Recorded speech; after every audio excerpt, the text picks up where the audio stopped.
Karena penundaan seperti yang terjadi sekarang, saya anggap banyak hubungannya dengan sikap Agus yang berubah-ubah.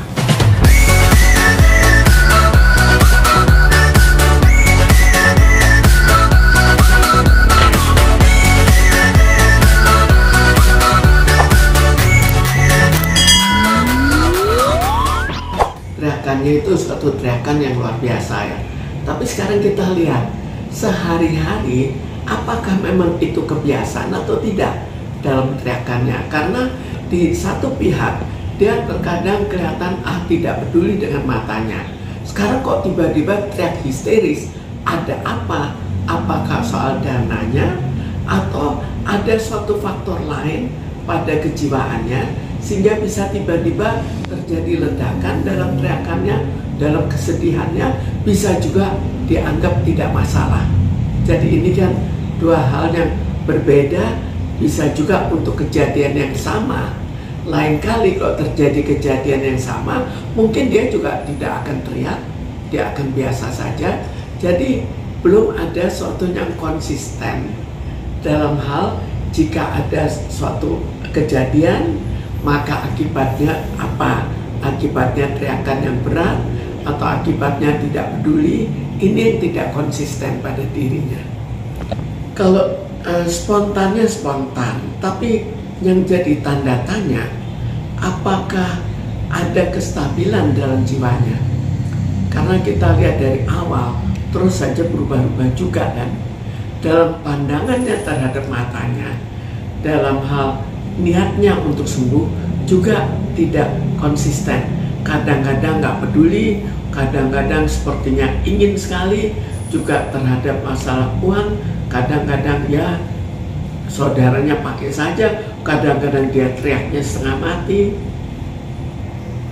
Ya, sekarang kalau memang dianggap ini drama, kita lihat lagi kemungkinan lain.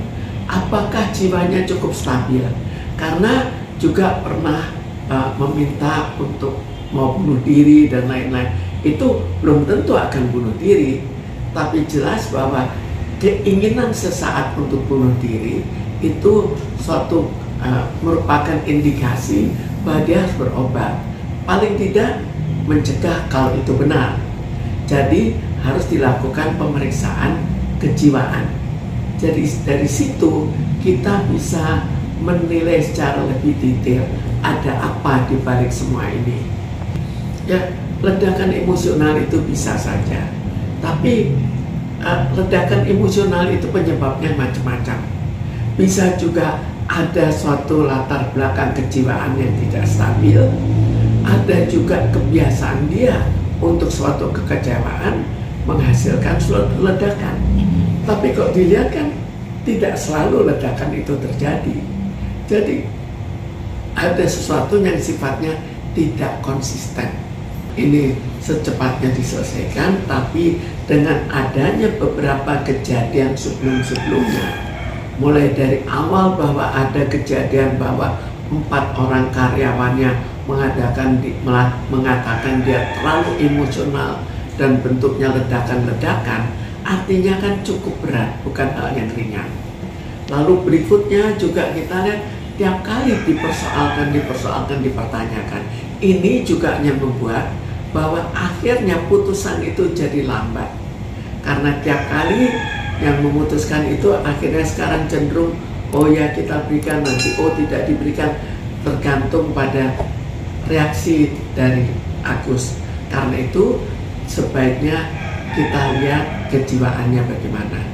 Itu yang akhirnya dipertanyakan. Karena itu sebaiknya dilakukan pengecekan kejiwaan, dan kalau setelah itu baru kita putuskan harus apa. Tapi putusan itu jangan dibuat terkatung-katung. Akhirnya untuk semua pihak juga kurang menguntungkan dengan putusan yang terkatung-katung. Kalaupun putusannya mau diputuskan tidak diberikan, yaitu hak dari pemberi donasi. Tapi kalau misalnya ragu-ragu, ini yang jadi masalah yang besar. Tapi kalau misalnya, oh diberikan, tapi karena seringkali disalahgunakan, maka kita berikan langsung ke rumah sakit yang mengobatinya. Itu kan juga salah satu jalan keluar kan. Ini kan sebetulnya donasi ini milik siapa?